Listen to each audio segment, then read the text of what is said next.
Tienen que estudiar más, chicos, y no se desanimen si en este examen no les fue como esperaban. Este, tienen una oportunidad más. Enfóquense en estudiar, ya saben cómo es el examen. A veces uno en el primer examen como que no sabe qué esperar, ¿no? Ya en el segundo, este, ya van a saber, ya saben cómo son las preguntas, cómo están formuladas y, y nada, tienen que estudiar, chicos, tienen que, no se desmotiven, tienen todavía una oportunidad más. Y si se sacaron baja nota, métanle con todo, aún pueden sacar una buena nota en el segundo, ¿no? En el segundo examen. No se desanimen. Bien, vamos a comenzar con con un tema bonito, un nuevo tema.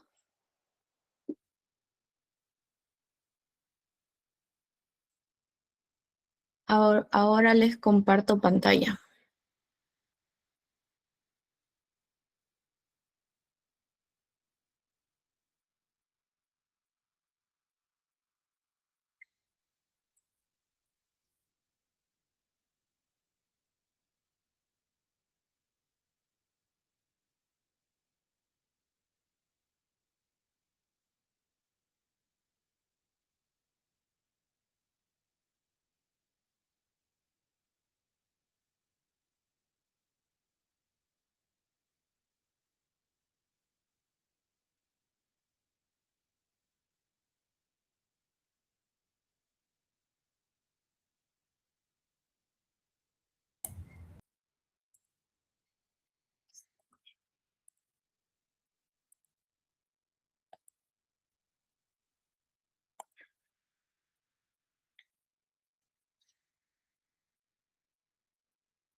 Bien,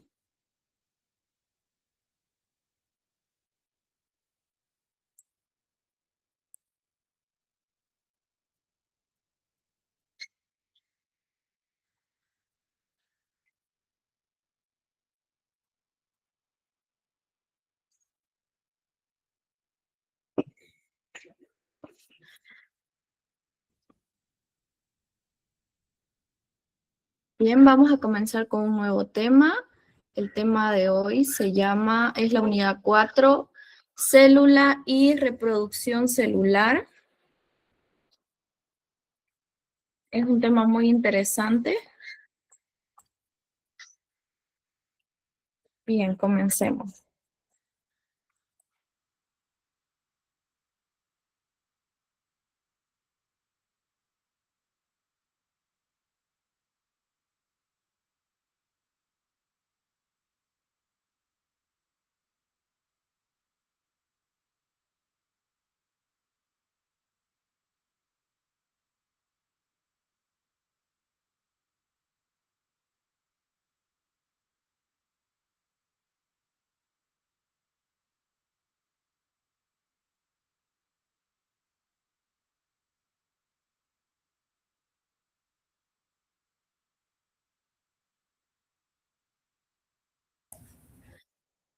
Bien, los contenidos de este tema es un poco extenso, es un tema larguito, pero vamos a ir explicándolo de a poco para que todos puedan comprender, ¿no? Tiene 20 puntos.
Sí, chicos, un momento, por favor. Tiene dificultades en su internet la licenciada.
Continuemos, chicos.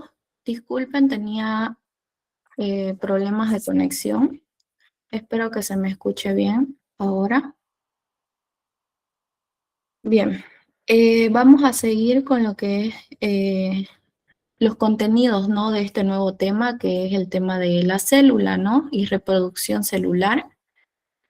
Tenemos lo que son 20 puntos, perdón.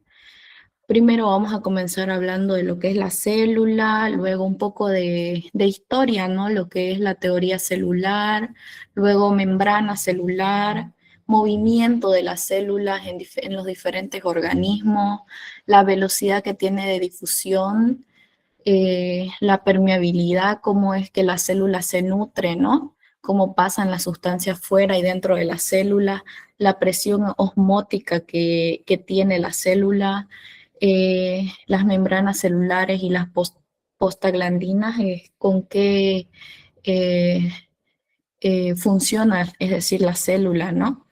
Con qué otras moléculas, ¿no? Uniones también intercelulares e intercomunicación celular, cómo está unida la célula a otras y cómo se comunican entre sí. Eh, Luego vamos a ir hablando un poco más de las partes de las células, ¿no? Profundizando, como tenemos el punto 10, el citoplasma, en el punto 11 tenemos el núcleo de la célula, en el 12 los cromosomas, en el 13 el nucleolo, que son partes igual de la célula, luego centriolos y usos. En el 15 ya vamos a entrar un poco a lo que es el ciclo de cada célula, el ciclo de vida. En el 16 ya la mitosis, cómo se va dividiendo, ¿no? División celular un poco más. En el 17 ya un poco más de organelos como es mitocondria, ribosoma, síntesis de proteínas que va junto con el punto 18. También tenemos otros organelos celulares más que vamos a profundizar y lisosomas, que bueno, del punto 17 al 20 son puras organelas, ¿no? Celulares. Ya, continuemos. Bien, primero vamos a comenzar con la célula. ¿Qué es la célula? Bien, hace no unos 300 años, El científico, ¿no? Robert Hooke fue uno de los primeros que usó el microscopio, ¿no? Eh, un poco accidentalmente, ¿no? Porque él observó, ¿no? Con un corcho, eh, bueno, el corcho no era uniforme, no era una masa uniforme, eh, sino que está formado por muchos espacios pequeños, ¿no? Como si fueran un panal. A estos espacios los llamó, ¿no? Células, ¿no?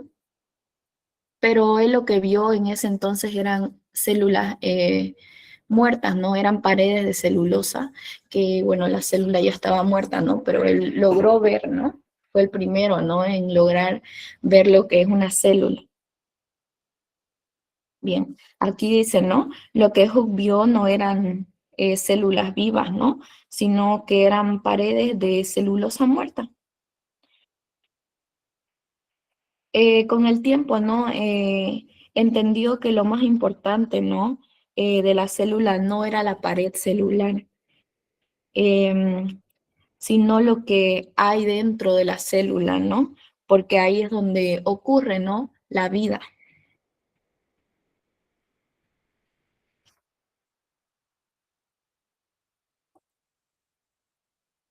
Aquí tenemos hace aproximadamente a Robert Hooke observando, ¿no? El corcho con un microscopio.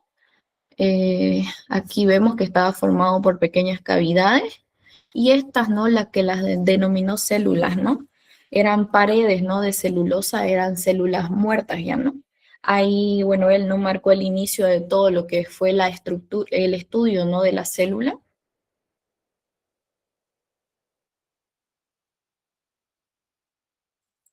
Bien,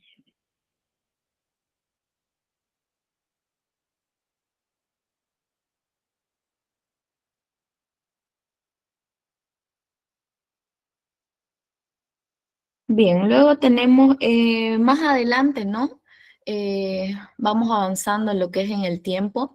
En el 1839 un fisiólogo, ¿no? De Bohemia, eh, llamado Purkinje, propuso el término de protoplasma. Bueno, ¿no?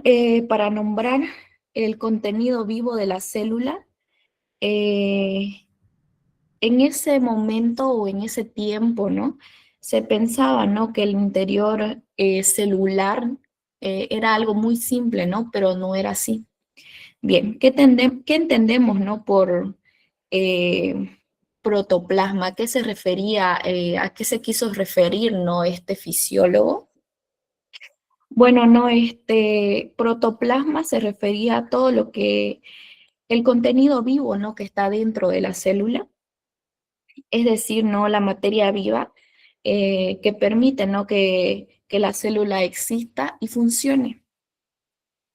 Bueno, en palabras simples para que entiendan mejor, protoplasma era todo lo que está vivo dentro de la célula, no la pared como tal, como no eh, hizo referencia Robert Hooke, ¿no? Anteriormente. Bien. ¿Y qué incluía el protoplasma? Eh, el protoplasma abarcaba, ¿no? De forma general lo que es el citoplasma, el núcleo y las estructuras internas que mantienen lo que es la vida celular. Más adelante lo vamos a ver más detalladamente, ¿no?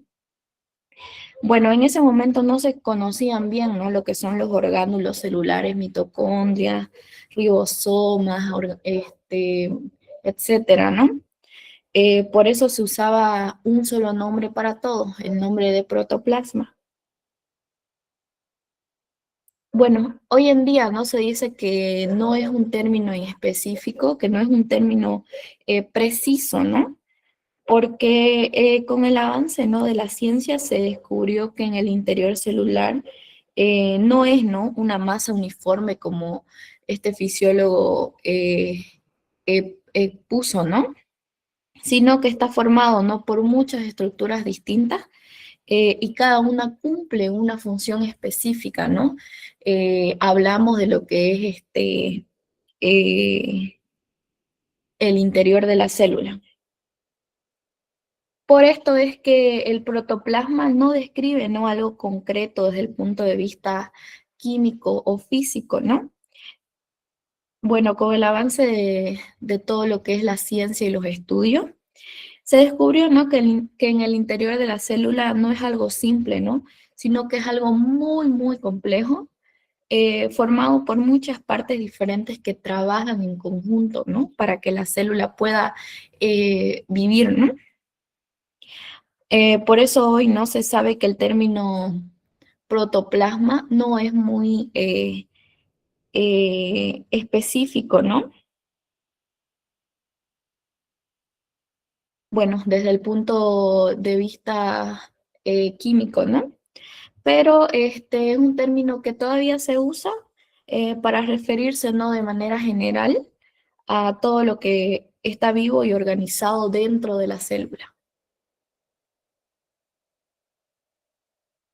Bien, aquí tenemos el fisiólogo Purkinje, que bueno, él fue, ¿no?, el que le puso, ¿no?, lo denominó protoplasma, todo lo que hay dentro de la célula, aquí como ven una imagen, todo lo que son ahora, ¿no?, denominado las organelas, el núcleo, las mitocondrias, los ribosomas, todo lo que está dentro, se le denominaba protoplasma, ¿no?, para designar el contenido físico vivo, ¿no?, dentro de la célula en general.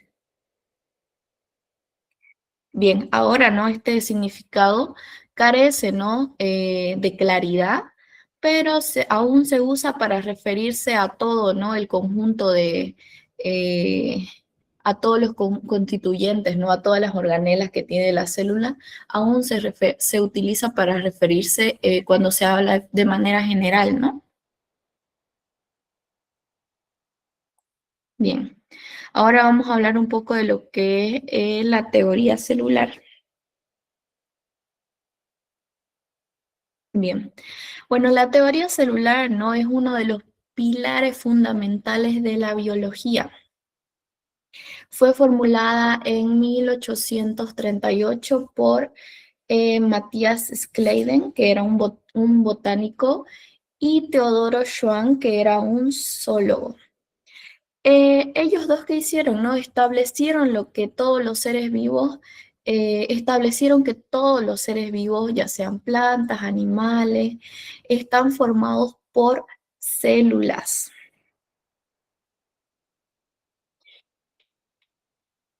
Bien, bueno, más adelante, ¿no? Lo que más adelante, aquí tenemos, Rudolf Virchow aportó una idea clave en todo lo que es el avance acerca de la teoría celular. Bueno, no, él aportó, o bueno, su teoría de él es, ¿no?, que cada célula o toda célula proviene de otra célula preexistente, ¿no? Es decir, las células no aparecen así de la nada, sino que se forman por lo que es una división celular. Más adelante vamos a explicar más lo que es la división celular. Bien, ¿quién era Rudolf Virchow? Aquí ven una imagen. Él era un médico, ¿no?, científico alemán, ¿no?, considerado el padre de la patología moderna. Es decir, que él estudiaba las enfermedades, a eso nos referimos con patología moderna, ¿no? Bueno, él explicó, ¿no?, algo muy fundamental sobre la vida y las enfermedades, ¿no? Que las células no aparecen solas, sino que provienen de otras células. Eh, de esta idea, ¿no?, resume su famosa frase: toda célula proviene de otra célula. Esta frase fue muy importante, ¿por qué? Porque antes se pensaba, ¿no?, que las células podían nacer de la nada. Y Virchow aportó, ¿no?, y demostró, ¿no?, que la vida celular es continua, el crecimiento y la reparación del cuerpo, y muchas enfermedades se explican, ¿no?, por cambios que hay en la célula. Más adelante, ¿no?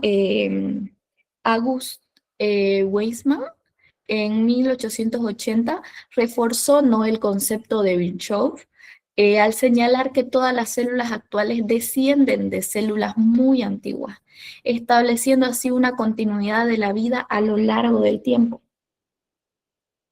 ¿Qué quiere decir?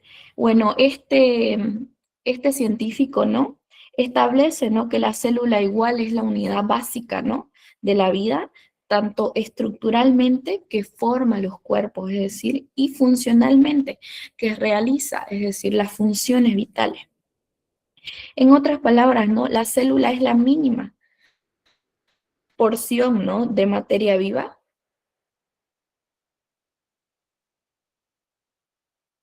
Bien, ahora, ¿quién era August Weismann? Vamos a hablar un poco, ¿no?, de este biólogo, de estos científicos.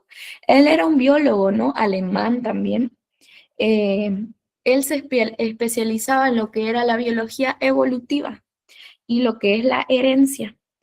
Por eso Weismann, ¿no?, explicó, ¿no?, que las células existen y que no aparecieron, ¿no?, de la nada, sino que provienen de células aún más antiguas, lo que demuestra, ¿no?, que la vida se mantiene de forma continua a lo largo del tiempo. Con esta idea, ¿no?, reforzó lo que es la teoría celular de Virchow y de científicos que iban descubriendo poco a poco, ¿no?, anteriormente, mostrando, ¿no?, que existe una cadena ininterrumpida de la vida desde las primeras células hasta los organismos actuales. Bien, ¿no? Bueno, Weismann confirmó, ¿no?, que la vida celular es continua y rechazó, ¿no?, que la idea, ¿no?, de que las células puedan eh, surgir, ¿no?, espontáneamente, ¿no? Y bueno, él aportó, ¿no?, una base científica para comprender lo que es la herencia y la evolución. Bien. Este conjunto de teoría celular de estos biólogos, de estos fisiólogos científicos, ¿no?, sostiene, ¿no?, que la célula es la unidad básica y estructural de los seres vivos. Este es un concepto muy importante que ustedes lo aprendan, ¿no? La célula es la unidad básica de función de los seres vivos, ya que en ella ocurren, ¿no?, procesos que son vitales. Es decir, es la forma más pequeña de vida, ¿no?, que poseen todas las características, ¿no?, de un ser vivo. Nos referimos al decir estructural, que forma los cuerpos, y funcional, que realiza, ¿no?, todas las funciones vitales. En otras palabras, ¿no?, la célula es la mínima porción de materia viva que tiene, ¿no?, vida propia.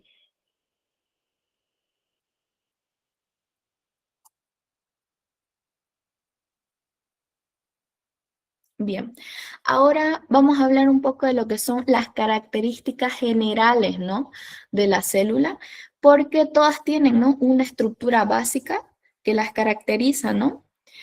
Bien, la mayoría de las células poseen un núcleo, como dice acá, y están rodeadas por una membrana plasmática. El núcleo tienen las células, tanto eucariotas como procariotas, todas tienen, ¿no?, lo que es el núcleo. En las eucariotas, Perdón que la interrumpa. ¿Puede volver una diapositiva atrás, por favor? claro, Gracias. la teoría celular. Ahí está, compañera.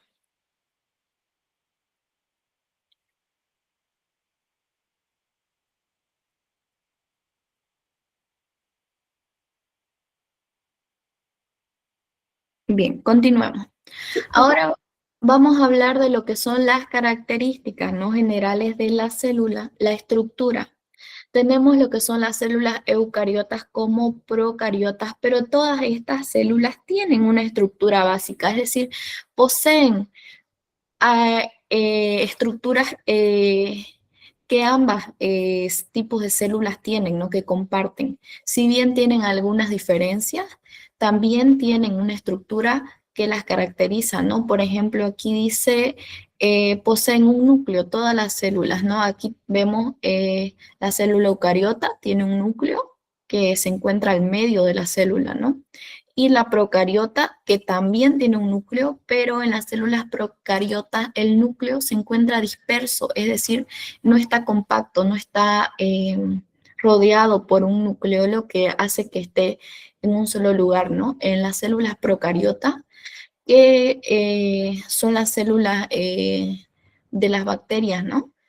El núcleo está disperso. Ustedes lo ven acá, un núcleo disperso en toda la célula. En la célula eucariota lo tenemos compacto, ¿no? En el medio. Bien, y están rodeados por una membrana plasmática. Aquí vemos, ¿no? La membrana plasmática, que es todo lo que está alrededor de la célula. Más adelante vamos a hablar. Es lo que evita, ¿no? Que la célula se mezcle, ¿no? Lo que es en el cuerpo, en el organismo, cada célula está contenida por una membrana. Evita que se mezclen sus sustancias con otras sustancias de afuera. En palabras simples, ¿no? La célula procariota también tiene, ¿no? Una membrana plasmática.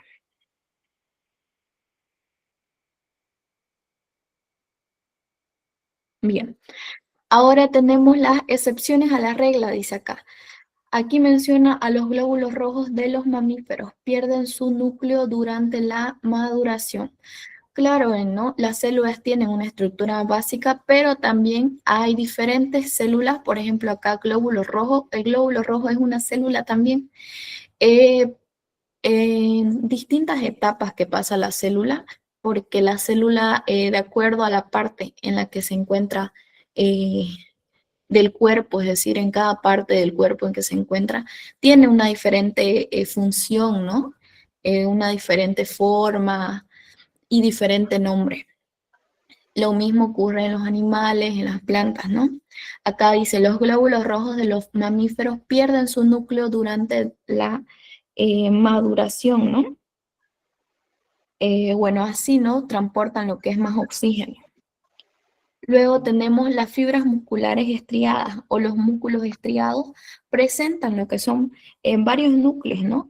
Esto, ¿por qué es esto, no? Porque les permite mayor fuerza y mayor resistencia, es decir, las células de nuestros músculos tienen varios núcleos para tener mayor resistencia muscular y mayor fuerza. Luego tenemos lo que son los organismos simples, ¿no? En plantas y animales más simples, toda la materia viva se encuentra, ¿no? Dentro de una membrana plasmática, ¿no? Aquí tenemos lo que es una célula vegetal. Aquí la vemos, toda la materia está dentro, ¿no? De la membrana plasmática. Es una célula un poco más simple a lo que es una célula eucariota, una célula animal.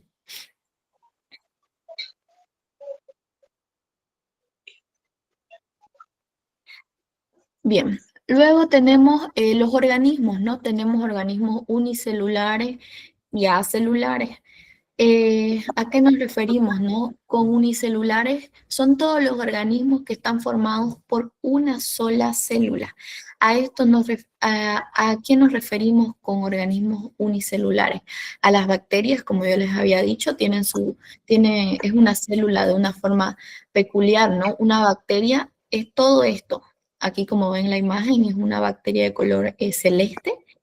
Esta bacteria está conformada de una célula. Es una sola célula, se denomina lo que es bacteria. Luego tenemos lo que es alga unicelular. Igual es una sola célula. Luego los protozoos también, una sola célula. Y los hongos y levaduras que son, ¿no? Unicelulares, solo una célula. Y luego tenemos los organismos acelulares, que ya no son organismos que no están formados por células, su cuerpo no está dividido en células, ¿no?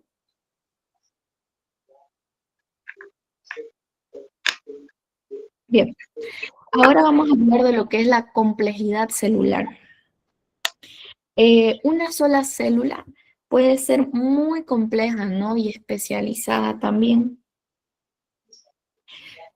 Si una sola célula se coloca en un ambiente adecuado, puede vivir y puede dividirse fuera del organismo.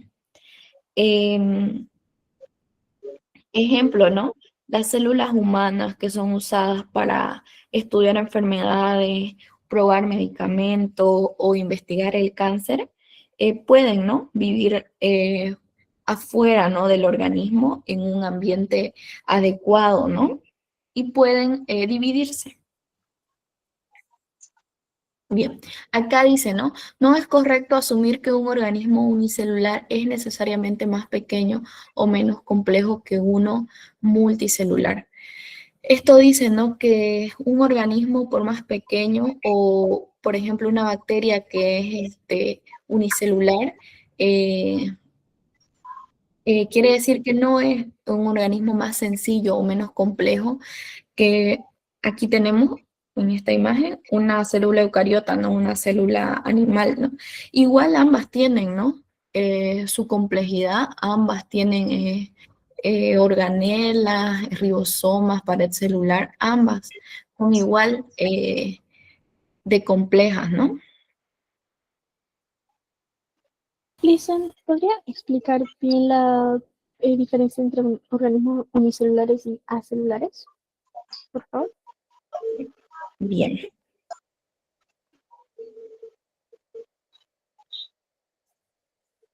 Ya. ¿A qué nos referimos, no, con unicelulares? Son organismos que están formados por una célula, es decir, es una célula que realiza todas las funciones en su cuerpo. Aquí, como vemos, la bacteria, la alga unicelular, los protozoos, hongos y levaduras, están conformados por una célula. Esa sola célula es todo su organismo, todo su cuerpo, por así decirlo. Esa célula única cumple todas las funciones de nutrición, de relación, de reproducción. Es decir, su forma de célula, que es una, es todo su cuerpo en general. Y tienen, es decir, una estructura celular, una membrana, un citoplasma en general. Todo lo que lo conforma es su cuerpo, ¿no? Todas esas partes. Aquí tenemos, ¿no?, las bacterias, las amebas, las levaduras. Y las estructuras celulares no están por célula, es decir, que no cumplen funciones, es decir, no realizan funciones vitales por sí mismas. Necesitan infectar a una célula para reproducirse. Un ejemplo de una estructura celular tenemos, por ejemplo, un virus, ¿no? Un virus no está formado por una célula, es acelular. Este virus necesita, ¿no?, infectar a lo que es una célula. Por ejemplo, el virus de la influenza o de la gripe, ¿no? Es un virus, ustedes los ven en el ambiente, pero son acelulares. Su cuerpo no está dividido en células. Y para que esta estructura, este organismo pueda vivir y pueda reproducirse, necesita infectar otra célula. Lo que hace es infectar una célula humana, ¿no? Una célula animal, una célula humana, y al infectar, ¿no?, el cuerpo, al entrar al organismo, ahí ya recién comienza a cobrar vida y a reproducirse y a hacer su ciclo, ¿no? Por eso es que nosotros enfermamos. Es decir, no tienen un metabolismo propio, necesitan infectar a una célula para poder reproducirse. A eso nos referimos a un organismo acelular que no está formado por células. Super, Listen, gracias.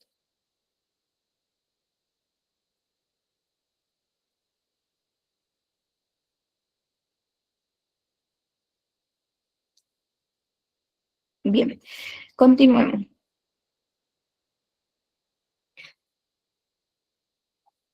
Una célula no puesta en un ambiente adecuado crece y termina dividiéndose para formar dos células. Es bastante fácil, ¿no?, encontrar un medio que permita el crecimiento y multiplicación de las plantas unicelulares, ¿no? Para muchas basta una gota de agua o de un charco.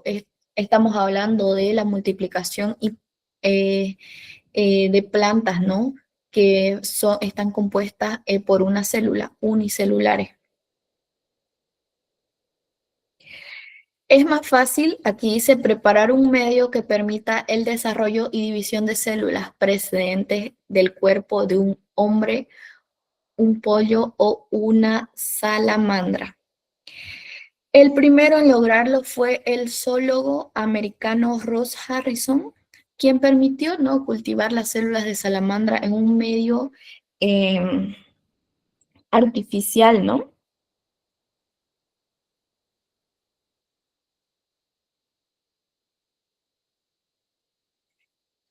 Continuamos. A partir de entonces se han cultivado, ¿no?, en medio in vitro muchas variedades de células animales y vegetales.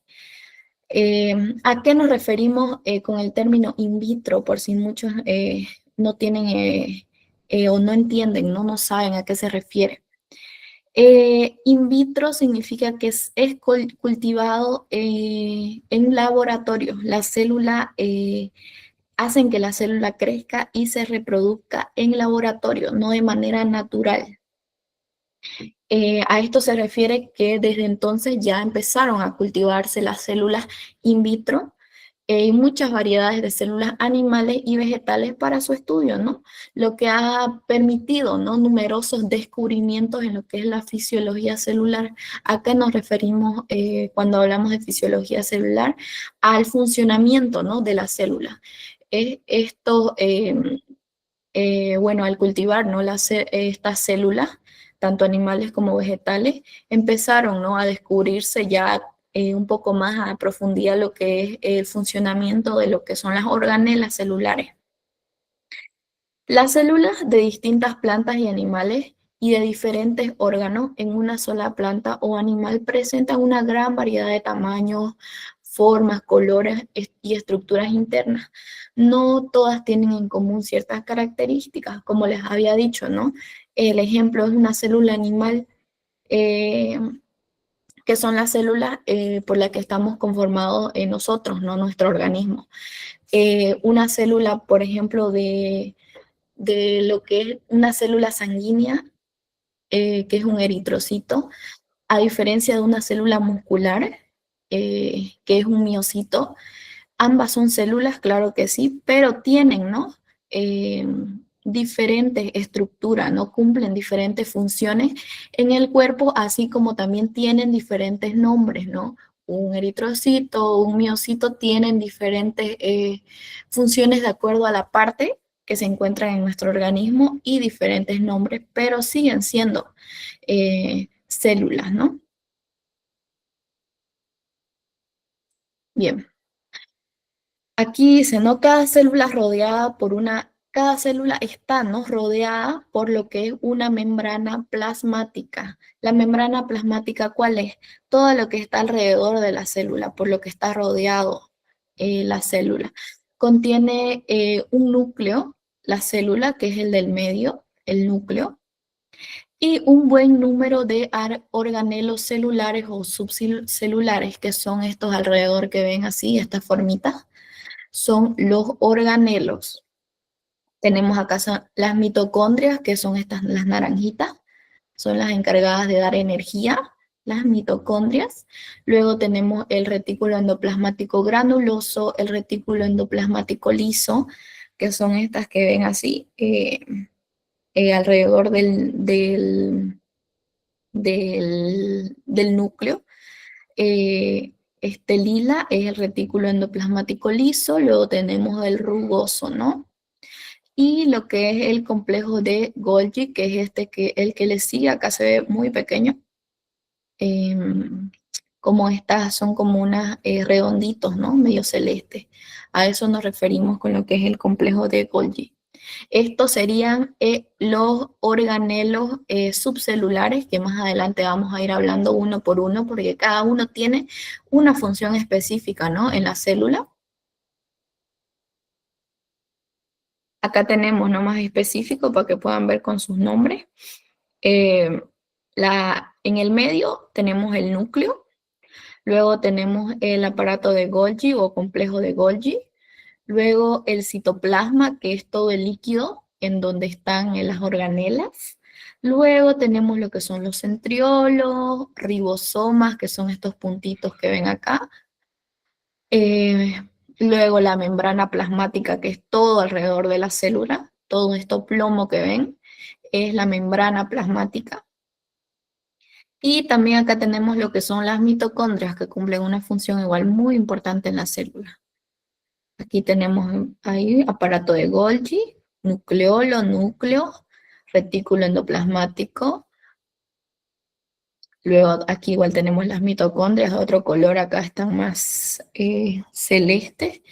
Y rodeado, ¿no? Por lo que es la membrana plasmática.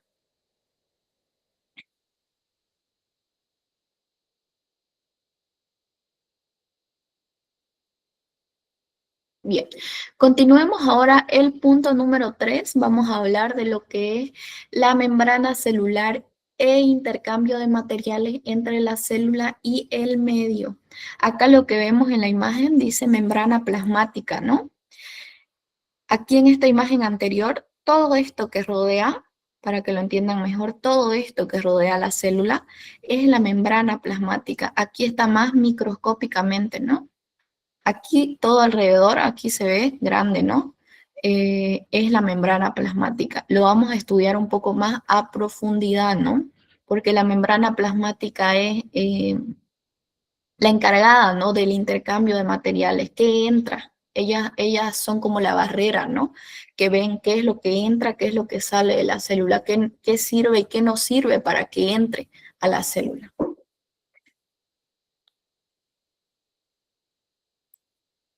Aquí dice, ¿no? Una de las funciones más importantes que realizan las células es el intercambio de materiales con el medio exterior, proceso que tiene lugar a nivel de la membrana celular. Aquí vemos la membrana plasmática, tiene, ¿no? Está formada por una bicapa lipídica, por lípidos, proteínas, y estos, los canales, es por donde entran, ¿no? Las sustancias que le sirven a la célula, las cosas que nos nutren, y también salen, ¿no? Lo que son las sustancias de desecho, ¿no?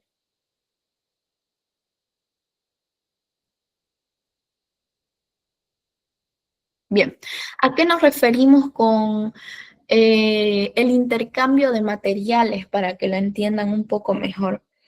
Mm, Esto quiere decir, ¿no? Que la célula eh, toma, ¿no? Del medio lo que necesita para vivir, es decir, de afuera tomas lo que necesita para vivir y elimina al medio lo que ya no le sirve a la célula. Sus desechos los elimina mediante la membrana plasmática, ¿no? Mediante estos canales de proteínas que ven acá. Son como decir los puentes, ¿no? Todo esto no ocurre a través de lo que es la membrana celular, todo lo que está alrededor de la célula. Un ejemplo, ¿no? La célula necesita lo principal, ¿no? Agua, oxígeno, nutrientes como glucosa, sales, aminoácidos, ¿no? ¿Y qué elimina? Desechos, sustancias tóxicas, productos del metabolismo que ya no le sirven.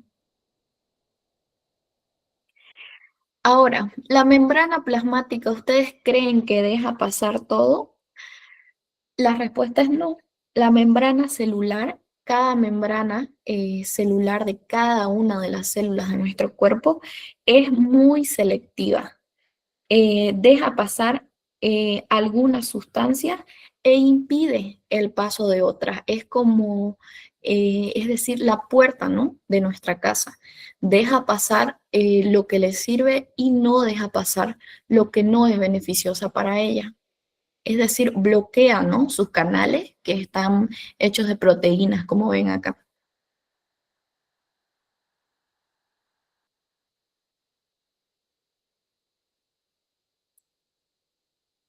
Acá tenemos otra imagen mejor de lo que son las membranas plasmáticas o la membrana plasmática de una célula. Acá se lo ve un poco más de cerca, ¿no? Y en esta imagen ya se lo ve un poco más de lejos para que entiendan de lo que estamos hablando. La membrana plasmática, todo lo que está alrededor.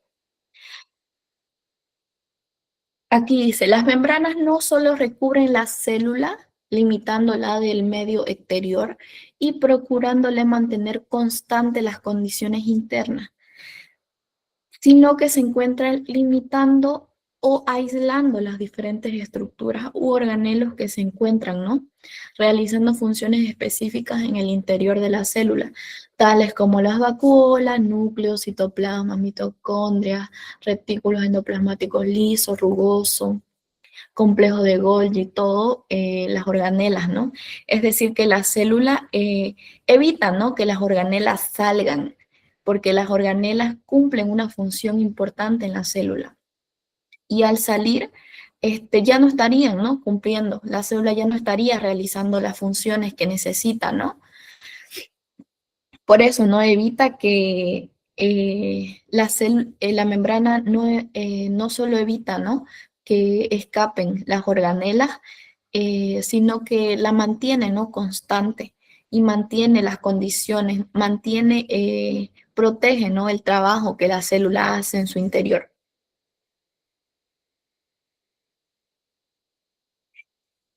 Un ejemplo importante es que la membrana plasmática protege, ¿no?, el ADN celular que tenemos todos en cada célula de nuestro cuerpo, tiene el ADN, ¿no? Si no existiera la membrana plasmática, todo el ADN saldría de la célula, ¿no?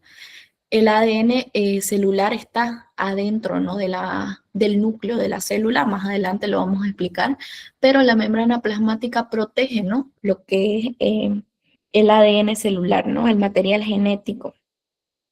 Es como una oficina, ¿no?, cerrada, ¿no?, donde guarda la información más importante, ¿no?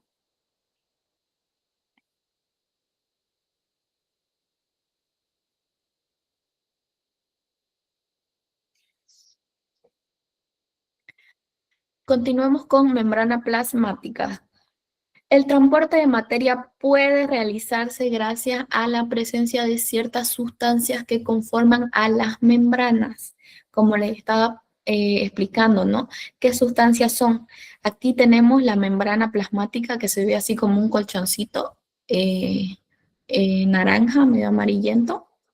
Este colchoncito está conformado por proteínas que funcionan como unos puentes, por así decirlo, con unos puentes donde pasa todos los materiales que necesita la célula o que desecha. Acá tenemos, ¿no?, una proteína de canal, es como un puente, una proteína integral. Tenemos también glicolípidos, proteínas globulares, todas estas ayudan, ¿no?, a que pasen nutrientes o salgan desechos, ¿no? Dicen, unas se encargan de formar una compleja estructura y otras de facilitar el paso de sustancias de una manera selectiva y controlada, de una manera eh, de que la célula se pueda, ¿no?, mantener constante, ¿no?, con lo que necesita y con lo que desecha salga, ¿no?, de ella. Algunas tienen como función relacionar a la célula con el medio circundante. Es decir, algunas de estas estructuras, su función es, ¿no?, que la célula tenga relación con otras células o con el medio externo de nuestro cuerpo.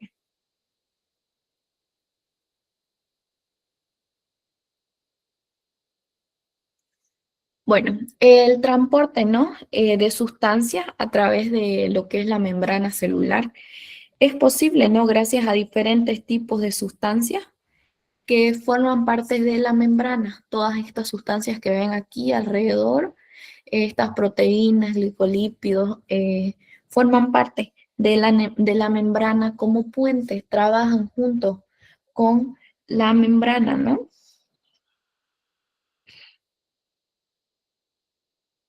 Bueno, estas sustancias permiten que la célula no sea resistente, que sea flexible y sea estable. Por ejemplo, acá tenemos los lípidos.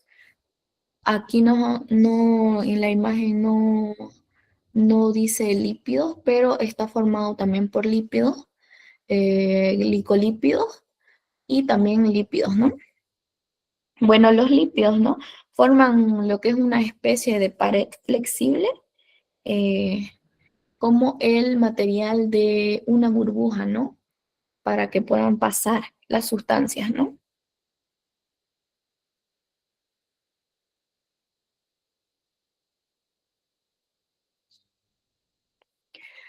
Bueno, como les dije, este no es un paso libre, ¿no? No con estos canales o estas proteínas o estos lípidos que están en la membrana, no es un paso libre, ¿no? No cualquier sustancia puede entrar, puede salir. No, es un paso controlado, ¿no? Las sustancias que se relacionan eh, a la célula con el medio, ¿no? Esto, esto lo que hace es permitir, ¿no? Que la célula reconozca señales externas, se comunique con otras células, que es muy importante, y responda, ¿no? Al entorno del cuerpo.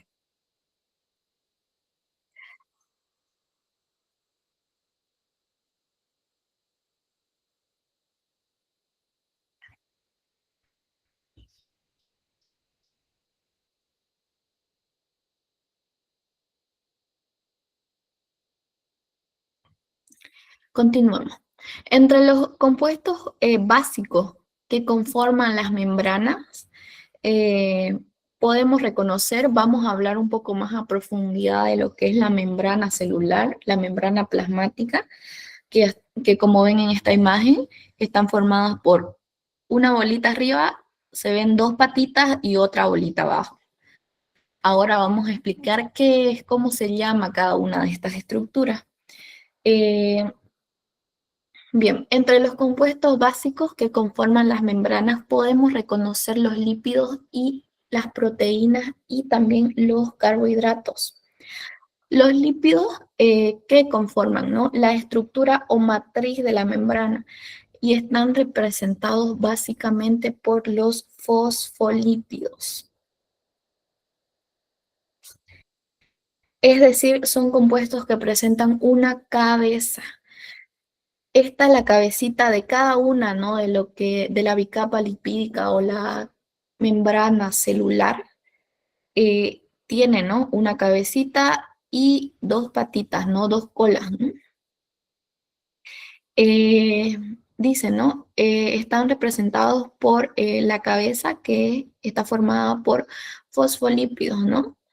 Eh, Tiene un grupo fosfato y un grupo glicerol, más químicamente, ¿no?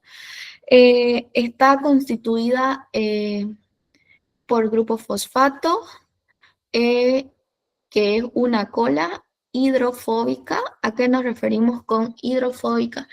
Rechazan al agua. Y una cabeza hidrofílica, que está formada por cadenas de carbonos de naturaleza lipídica. Tanto la cabeza como la cola tienen, ¿no? Una diferente composición y una diferente complejidad de acuerdo al tipo de membrana que se trate, de acuerdo al tipo de célula, tienen una diferente composición, ¿no? Bien, ahora, ¿a qué nos referimos con la cabeza hidrofílica?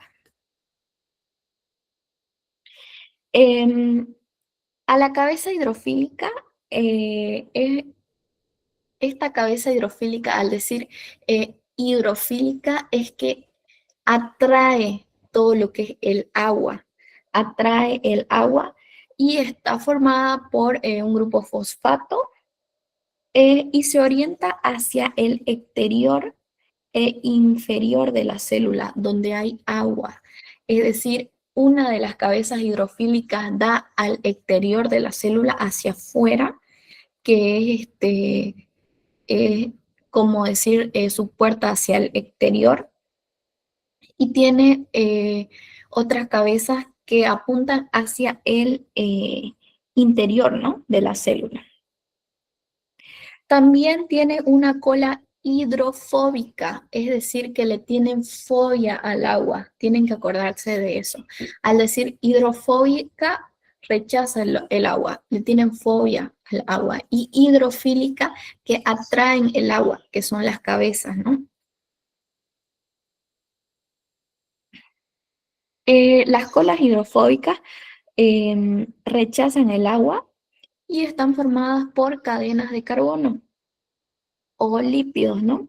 Se orientan a lo que es hacia el centro de la membrana. Esto hace que el agua no pase y en el medio puedan haber el intercambio, ¿no? De sustancias, porque no hay agua, es decir, es un medio que se forma dentro de la bicapa lipídica o membrana citoplasmática, que hace, ¿no? Que puedan pasar las sustancias. Estas dos cabezas hidrofóbicas que están una al exterior y una al interior, eh, son las encargadas, ¿no?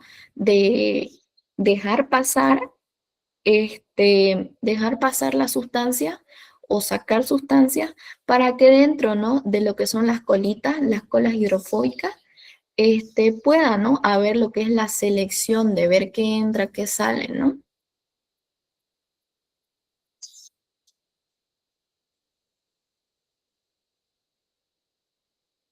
Bueno, estos, ¿no? La estructura de los fosfolípidos, porque la membrana celular está formada, ¿no? Por esta bicapa lipídica de fosfolípidos, cumplen, ¿no? Una función eh, que es, ¿no? La base, ¿no? De la membrana. Eh, los lípidos, ¿no? Que forman la estructura principal de la membrana, es decir, como su matriz o su esqueleto, ¿no? Alrededor de todo lo que es la célula. Tenemos los más importantes, ¿no? Que es el fosfolípido. No se olviden de eso, es importante.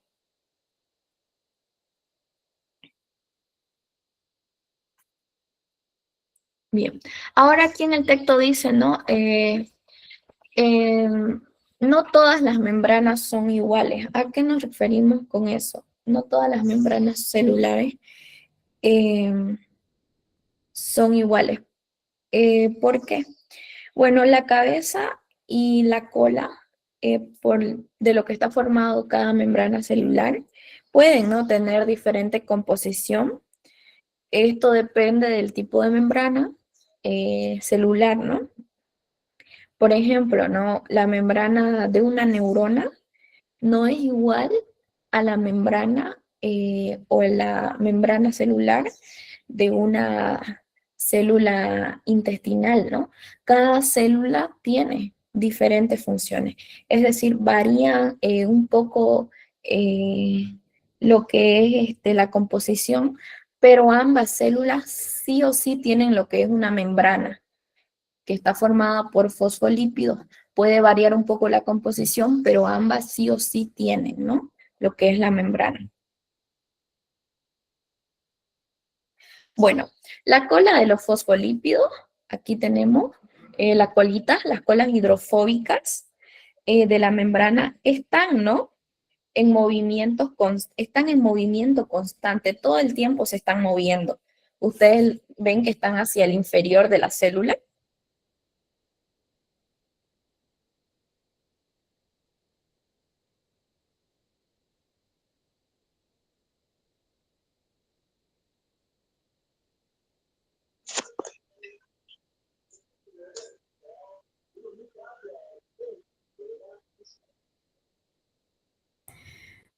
Bien, la cola, ¿no? De los fosfolípidos de la membrana que está en movimiento constante hace, ¿no? Que la bicapa o que la membrana celular no sea rígida, hace que sea flexible estas colas, ¿no?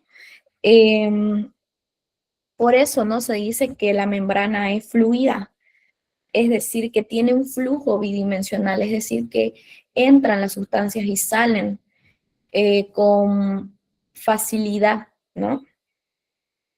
Es decir, que se mueven de un lado a otro y se desplazan a lo largo y ancho, ¿no? De la membrana. Este movimiento de lo que es las colas hidrofílicas de la membrana ocurre, ¿no? Todo el tiempo en la célula, todo el tiempo.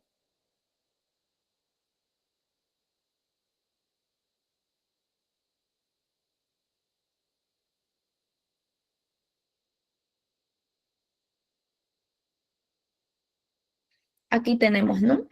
Un ejemplo más sencillo para que ustedes puedan entender mejor. Tenemos la bicapa de fosfolípidos. Dice, la presencia de dos zonas, una hidrofílica y otra hidrofóbica. La hidrofílica es la de afuera, ¿no? La de el exterior y la del interior, ¿no? Ambas son hidrofílicas, las cabezas hidrofílicas que atraen el agua y las colas hidrofóbicas, ¿no? Que repelen el agua y que todo el tiempo están en movimiento, ¿no? Cada una de las dos capas está formada por la acomodación de cabezas en un plano y por las colas en el extremo opuesto, ¿no? Esto no se compara, un ejemplo que da, que compara, ¿no? Con la estructura de un sándwich, ¿no? Donde las rebanadas de pan están representadas por las cabezas, ¿no? Y la crema o la mayonesa, lo del medio, está representado por las colas. Y de esta forma es como está, ¿no? Formada todo lo que es el esqueleto o alrededor, todo lo que rodea la célula por una membrana lipídica que se denomina membrana, ¿no? Celular o membrana citoplasmática también se la maneja con ese nombre, ¿no?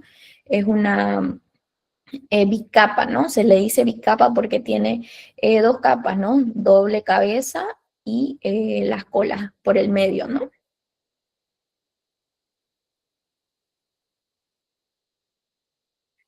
Aquí dice el movimiento continuo que representan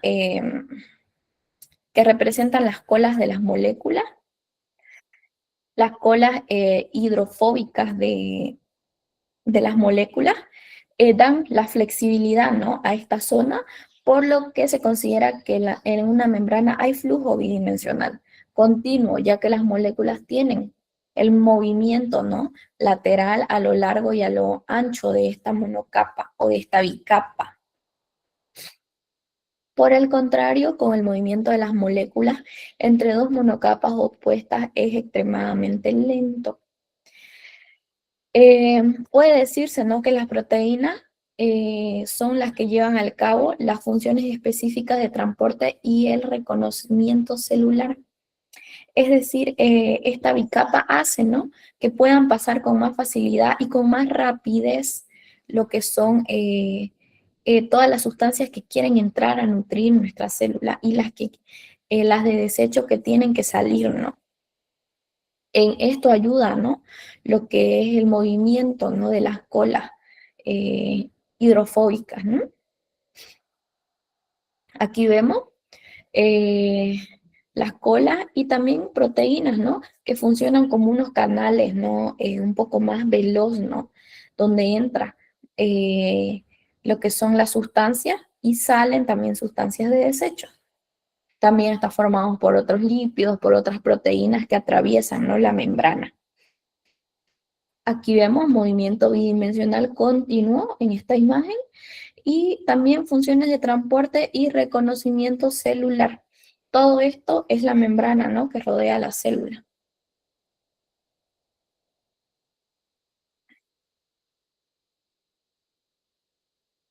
Bien. ¿Hasta ahí hay alguna duda? ¿Entienden bien o entienden, ¿no? Lo que es el concepto de lo que es la membrana celular? ¿Me confirman con sus manitos levantadas si todo está ok? Bien, continuemos.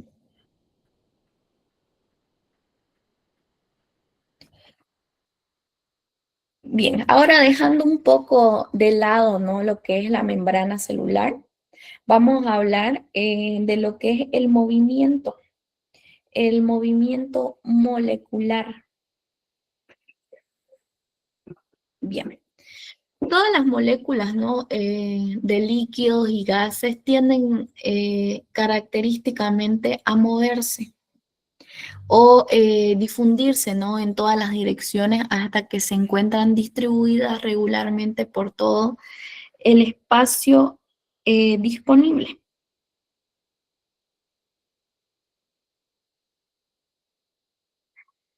Se define, ¿no?, la difusión como el movimiento de moléculas de una región de alta concentración a otra de menor concentración, producida por la energía cinética entre las moléculas.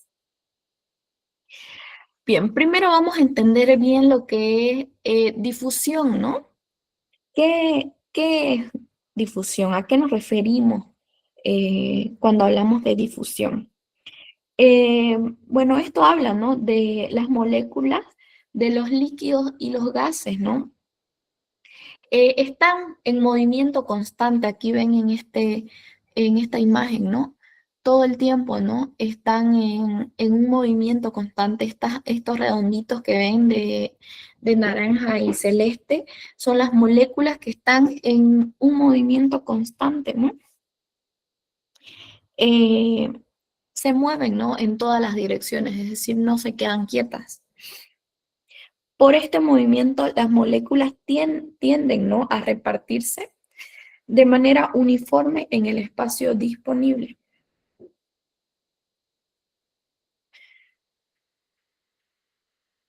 Bien, ahora, ¿qué es, no, la difusión? Es el movimiento de moléculas de una zona donde hay muchas. Aquí vemos, ¿no?, eh, en esta imagen, ¿no? Están contenidas muchas moléculas. Hay demasiadas moléculas contenidas en un solo lugar o alta concentración. Se mueven a otro lugar a una región donde hay poca o baja concentración. Ese movimiento es a lo que llamamos la difusión, movimiento de moléculas donde hay muchas moléculas de alta concentración a un lugar donde hay pocas de baja concentración. Aquí dice, ¿no?, movimiento de moléculas desde una región de alta concentración a una de baja concentración. Este movimiento, ¿no?, ocurre de manera o de forma, ¿no?, natural, sin que la célula gaste energía. Se debe a la energía cinética o movimiento propio de las moléculas. Un ejemplo, ¿no? Un ejemplo para que puedan entender, puede ser, ¿no?, el perfume, ¿no? Cuando ustedes se echan perfume en una habitación, al principio el olor está concentrado, ¿no?, en un lugar o en ustedes, y con el tiempo el olor se dispersa, ¿no?, en toda la habitación. Eso es difusión, ¿no?, de alta concentración a un lugar de baja concentración.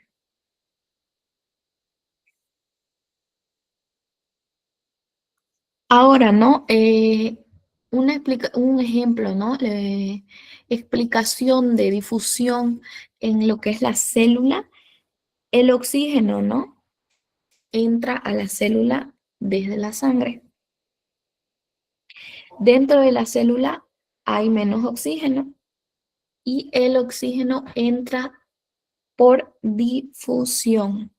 Es decir, tenemos oxígeno en la sangre. Al respirar, nuestro oxígeno entra a la sangre. Pero para que se cumpla el ciclo del oxígeno, tiene que entrar. Esto ocurre en, en un tiempo rapidísimo, ¿no?, lo que es el intercambio. Entra el oxígeno a la célula a través de la sangre. Una vez llega a las células de la sangre, tiene que entrar, ¿no?, dentro de la célula, porque la célula necesita oxígeno. Entonces, tiene que entrar. ¿Por dónde entra este oxígeno? A través de la membrana, ¿no? De la membrana. El oxígeno entra rápidamente a través de los canales de la membrana celular. ¿Por qué? Porque fuera de la célula hay más oxígeno y la célula necesita ese oxígeno. Es decir, va de una alta concentración a una baja concentración dentro de la célula. Pasan a través de los canales, ¿no?, de la membrana celular y entra, ¿no?, hacia la célula, porque nuestro cuerpo todo el tiempo no tiene que estar en un constante equilibrio. No puede haber más oxígeno fuera de la célula que dentro. Entonces ocurre, ¿no?, lo que es la difusión. Rápidamente las moléculas entran a lo que es dentro de la célula para que así haya un equilibrio eh, de, de moléculas en el cuerpo, ¿no? Ese es un ejemplo, espero que lo hayan entendido, de cómo funciona la difusión.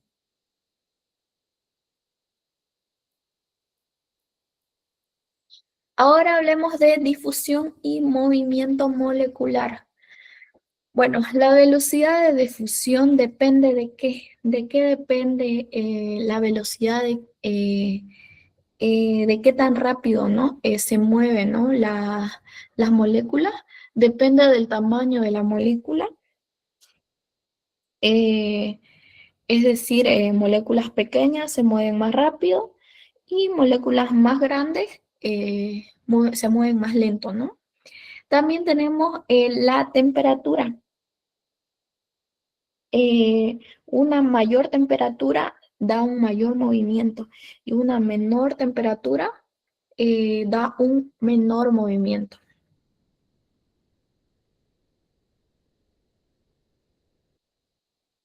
Ahora tenemos las moléculas. Bueno, las moléculas, como les dije, todo el tiempo están en movimiento, todo el tiempo las moléculas en movimiento, ¿no? La diferencia entre los estados de la materia se debe, ¿no?, a la libertad de movimiento molecular. Aquí tenemos un ejemplo en las imágenes. Tenemos el sólido, estado sólido. Las moléculas son muy próximas, es decir, las moléculas están compactas, están súper juntas. Y hay fuerzas intermolares fuertes, ¿no? Solo vibran y no se desplazan. Las moléculas están juntas, ¿no? Un ejemplo acá sería un cubo de hielo, ¿no? Las moléculas están fijas en su lugar, están compactas. Por eso en los sólidos la difusión es muy lenta, ¿no? Porque todo está compacto, ¿no? Luego tenemos el líquido. Las moléculas están más separadas. Hay fuerzas intermoleculares más débiles, ¿no? Y hay un movimiento libre y rápido, ¿no? Por ejemplo, ¿no?, en estado líquido tenemos un ejemplo, ¿no?, el olor de un perfume, ¿no? Se esparce por toda la habitación. ¿Por qué? Porque no, las moléculas no están complejas como tal. Las moléculas están separadas, ¿no? En estado líquido, perdón, en estado líquido las moléculas están más separadas y son fuerzas intermoleculares más débiles, es decir, hay mayor movimiento. Es decir, en estado líquido es la gota de agua, un ejemplo, ¿no? Acá en la imagen, em, una gota de agua, ¿no?, se dispersa poco a poco, ¿no? El estado líquido es las fuerzas intermoleculares son débiles y por eso tienen, ¿no?, un mayor movimiento en el estado líquido. Ahora en el estado gaseoso las moléculas están muy separadas, ¿no?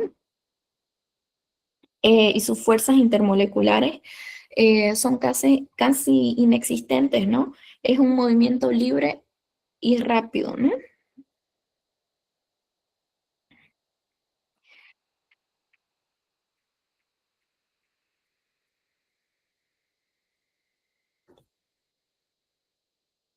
Aquí tenemos otra imagen para que lo entiendan un poco mejor. Dice, ¿no?, la velocidad de difusión es una función del tamaño de la molécula y de la temperatura. Las moléculas son formadoras, ¿no? de todas las sustancias y siempre se encuentran en movimiento. La principal diferencia entre los tres estados de la materia, sólido, líquido y gas, es simplemente la libertad de movimiento de las moléculas. En el estado sólido tenemos las moléculas compactas, ¿no? Eh, el ejemplo, un cubo de hielo, ¿no? En el estado líquido ya tenemos el movimiento de moléculas, ¿no? Y en el estado gas tenemos, ¿no? Ya las moléculas dispersas, ¿no?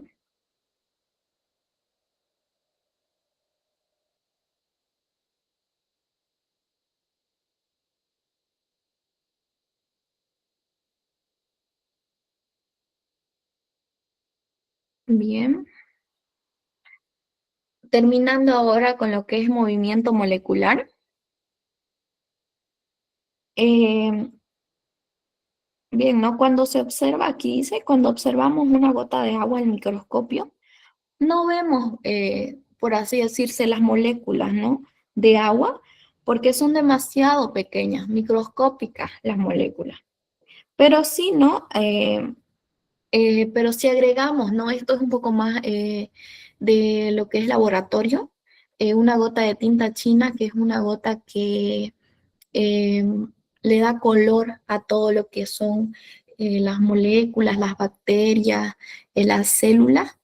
Em, Dice acá, ¿no? Que contiene partículas de carbón. Tinta china es una tinta color el lila, ¿no? Que hace que todos estos organismos tengan color, ¿no? Porque en realidad son incoloros, ¿no? Por eso es que no podemos verlos, ¿no? Y son microscópicos también. Bien, si agarramos, ¿no? Tinta china, tiene partículas de carbón más grandes. Estas partículas se pueden ver, ¿no? Si se le agrega tinta china a las moléculas. Se observan, ¿no? Se observa que se mueven todo el tiempo, que tienen una forma un poco irregular, que se mueven, ¿no? En zigzag todo el tiempo, están en movimiento, y que no tienen, ¿no? Una fijación, ¿no? Una dirección fija, ¿no? ¿Y por qué se mueven las moléculas? ¿Por qué todo el tiempo están en movimiento? Bueno, estas partículas, ¿no? No se mueven solas, ¿no? Sino se mueven, ¿no? Eh, Porque las moléculas de agua están chocando constantemente, ¿no? Contra ellas.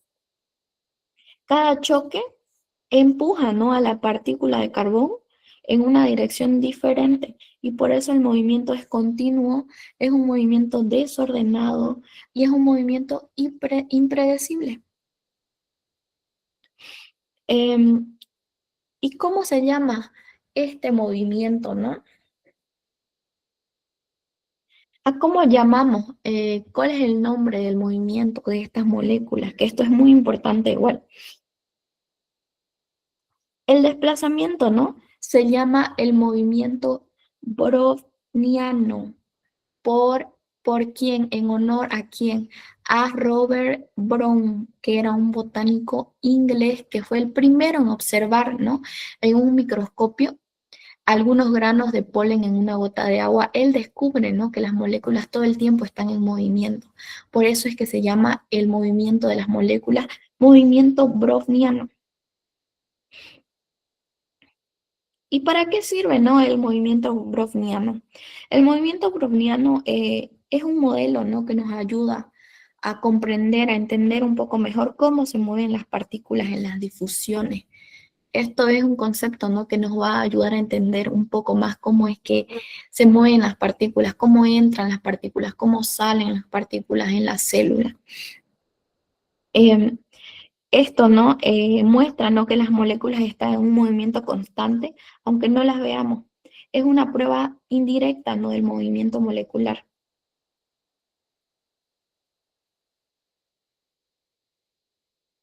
Bien.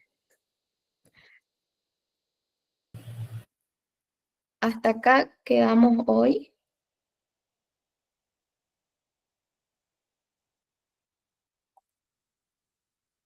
¿Le puede poner la anterior diapositiva, por favor?